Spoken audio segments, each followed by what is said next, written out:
To severe cases that require some kind of respiratory support. In other words, they are not able to breathe on their own with room air.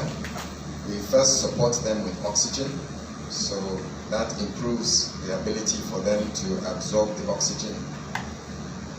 And those that will require more than that will require ventilation. We have 5 ventilators in Yaba.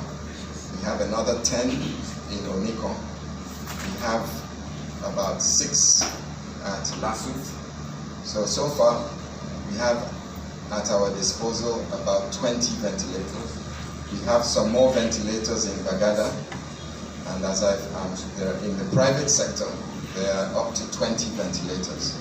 So since we're not seeing many patients that require ventilation, we certainly have enough ventilation power in Lagos right now for the profile of disease that we're seeing.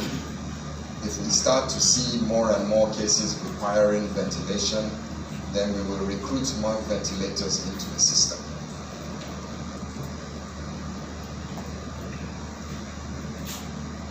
So regarding the social distancing, there's a difference between social distancing and lockdown.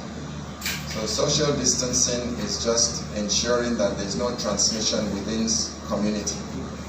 So if you socially distance, the virus has no opportunity to move from one individual to another. If you lock down, you are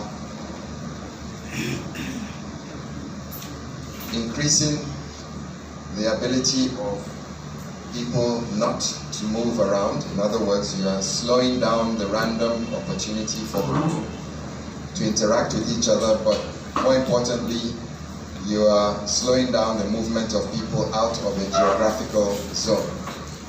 So the idea of the lockdown, in addition to social distancing, was to ensure that there is no movement between states, so that where the epicenters are, do not have the opportunity for persons who are infected to move to other states that have lower cases.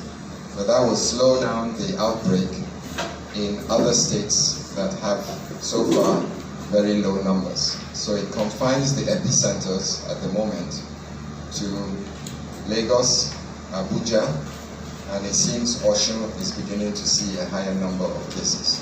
So those 3 areas in Nigeria seem to be the epicenter in that order. When we stop seeing new cases, that will indicate that the outbreak is about to burn out. So at the moment, we're still seeing a handful of cases every day. It seems to be increasing slightly, but as I said, we had anticipated a much larger number of new cases every day. So we're seeing a controllable number of cases.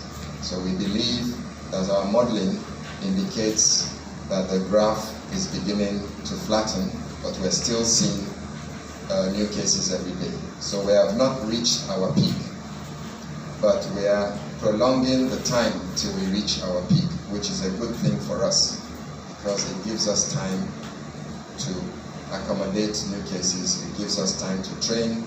It gives us time to analyze the projectile and to put different policies in place.